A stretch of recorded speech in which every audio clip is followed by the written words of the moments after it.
budget thing you wanna put in on? Yes. The planning commission sent it back to the city council. So, I guess we're back to square one. The first thing is, if we're gonna do the chicken committee, which we have sub-named it, we have to be able to get in contact. I mean, there was me, Stan, and Mr. Fannin, but there was one other person that you guys had talked about. Mr. Mo. Jim. Jim Mullins. Okay, I didn't have the name on that. So you gave us 3 months. Well, obviously we're 2 months behind now, so we're gonna start over. I had spoke to several more people, and I gave you a handout of a sort of a revised, and I think that you may like it. I also talked to Karen Pappas from the city of Knoxville. They have 50 permits in the city of Knoxville. It's not by zones, it's an ordinance for all zones, and they have not had any issues in 4 years. I'm asking to just try this out for a year and see how it goes, and you treat it like, if you had any problems, you treat it like any other nuisance. You can't get any simpler than that. So, and I would also like, if the council wouldn't mind, any written, or any concerns written down from the council and the code enforcement officer in about like 30 days, so that they can be addressed, because it's bouncing back and forth every single time. It just needs to be a list so that you have some type of criteria to go on.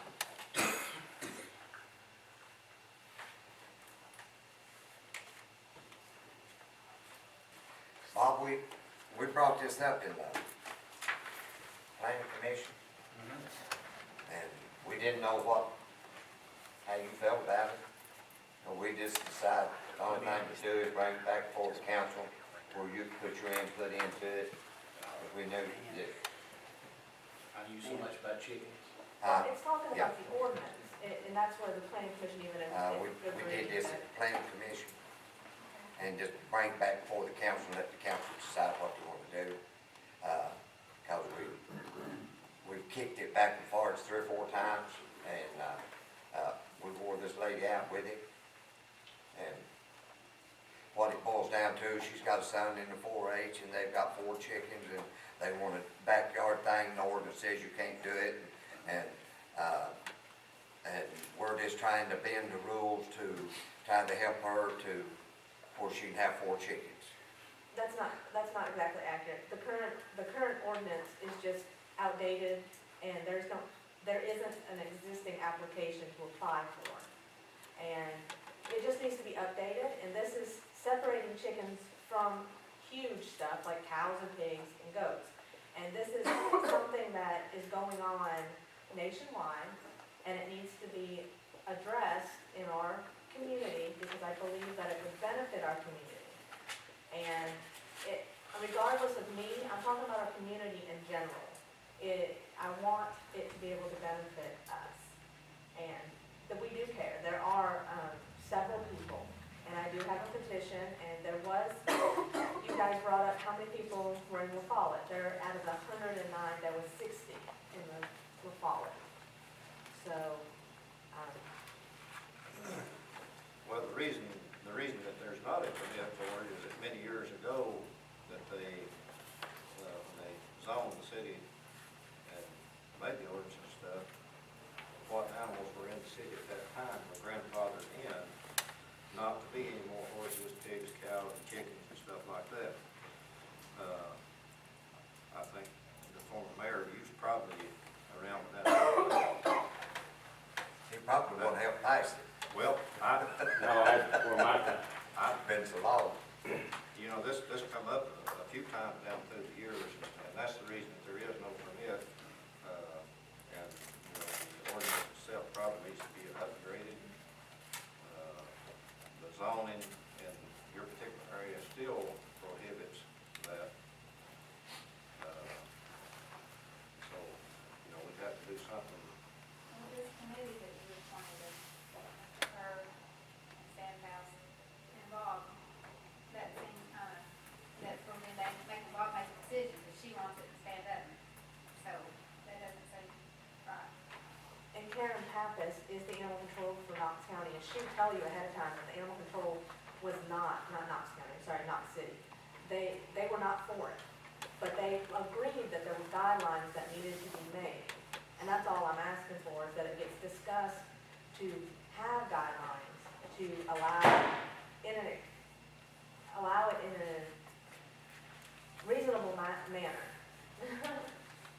Stan and I will meet sometimes before the meeting. It's, Perhaps not. you know, it's, the stand, it's not, the fact that Stan is dead set against it. Stan is our code enforcement officer, he goes, He goes by the code. yeah, So by the code, he's going to be against it. well, until they are changed. Right. And that's what I'm There's asking. 3 places in the city today that doesn't apply to, that they can have chicken, horses, animals, anything they want. But we're telling her she can't. Right.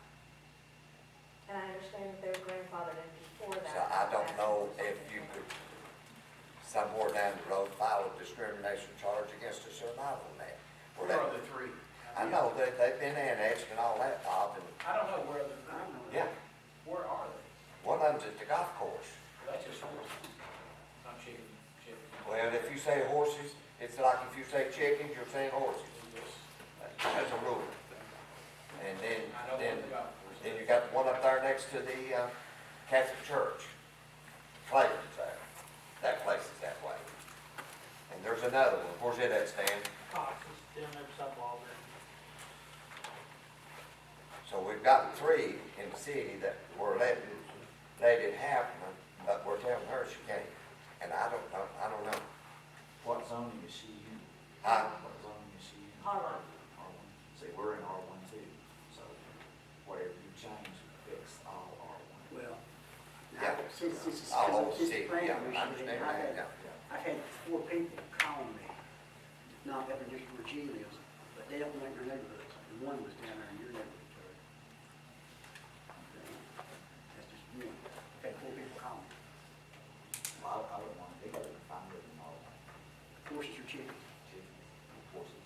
In somebody else's property, on their own property, on my own property, in a coop, on my own property. That I pay taxes as much as you do. Are you talking to me, Chief? No, I was talking, he was talking about an R1, and he said, for him, that was nice, you know, that's fine.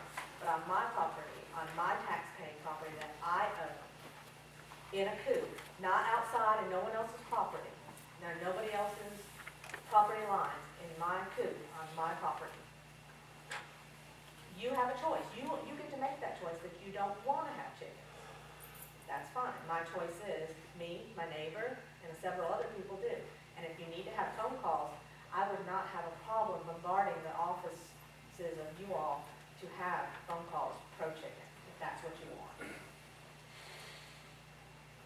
I just figured you'd have better things to do. One of the persons that called me was brought up something like, you know, say you had chickens, okay, say you had a dog, kept your chicken coop, and say her small kid come out and try to get the dog or the chicken, the dog attacked the kid. That was brought to me today, you know. And how do you handle any other nuisance charge like that, when a dog goes after anything else? If it, If a dog went off with somebody's cats that are on their front porch? They shouldn't be treated anything different. If it becomes a nuisance, it's a nuisance, regardless if it's a cat, dog, or snake. I mean, I've seen cats come at my job that are way more than my chickens. right. And trust me, I've been tore up by a cat that does a lot more damage than a chicken. And we wear gloves sometimes when we have to deal with cats. And I'm just asking for a probational period. Try it out for a year. If you have an issue, fine. Then that's the end of it. Just try it out. In 1974, there was the SNAP food stamps what came about. Am I wrong that on our ordinance it says 1975? Does that mean when it was updated or when it was created? So a year after food stamps came along, you all, or not you all, but the city council decides that it's okay not to raise backyard chickens and cattle or anything else that may provide food for the families, because now they have food stamps. So that's what they can depend on, instead of relying on themselves. I prefer to rely office of the government. My husband and I both work and we have a child. I don't think that my neighbor should have to pay for me to eat.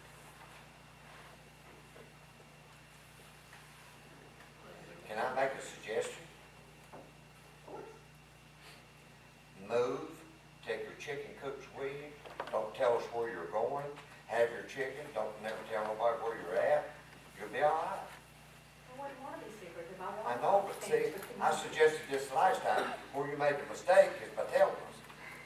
And here we go checking, and we find them, and we find you're breaking the ordinance. But if you hadn't told us, we probably never caught you. Because I know several other people that's got them too. I'm not saying that's I the, understand. you know, the ruling, but I'm saying that would have probably what I would have done, I think it would benefit our community, I really do. yeah. Bob, you understand, you want to be different here? Okay. You got any suggestions, Bob? Yeah, well, I'll talk to Stan, I got some suggestions about this. It's Well, they're- how about I sharing mean- them with us and we may share it with you. Well, number one, you have to own your own property, you can't be renters. Well, she comes under that. The fee's too small, so $20. It's gotta be, probably fenced in, so they can't scatter. She's got that. She's got a coop, but it's got, I don't know if she has a fence. Yeah. Yes, it is. And that's, and that's. And one if of- any, person on either side complains, it's gone. I mean, that's bad. That'd be fair. I'm I okay mean, with that. in your neighborhood, anybody on either side of your house, attached your property would be gone. Take them half a dozen eggs. But let me talk to Stan about the ordinance, and give me a chance to read that full ordinance, and go from there. Stan and I will bring something back to you. Let me say something. Now, I've told Gene, and I'm not gonna mention any names, but Stan, there was a complaint, wasn't it? And her chickens was not in a coop, they were running out in the park. And I changed that, because that was my fault. There was a groundhog that kept getting in, and I had buried it 6 foot or 6 inches down in the ground. It kept getting underneath and opening the hole. I know in Knoxville, they have a rule that if any of the rules are broken, even though your next door neighbor can have them, you'll never have it again. Once you break the rule once, it's. And I will get that, I can get my neighbors to sign off if we like to have our spoken. But I'm sorry that I had a little bit of an issue at the moment, but in 2 years, and my other neighbors don't have any problems with it, but it's completely fixed. But that's, I mean, people get their dogs out all the time. Oh, and that also got brought up. How would you identify? You can get an identification ring that can be required, you can put it in the ordinance for the chickens to who it belongs to. So whoever had the chickens get out, they can be held responsible. And it's not gonna come off like a dog tag will. They're actually cinched onto the leg of the chicken. Just like, in the co-op, the local co-op has those. It's an identification thing. So someone's held responsible.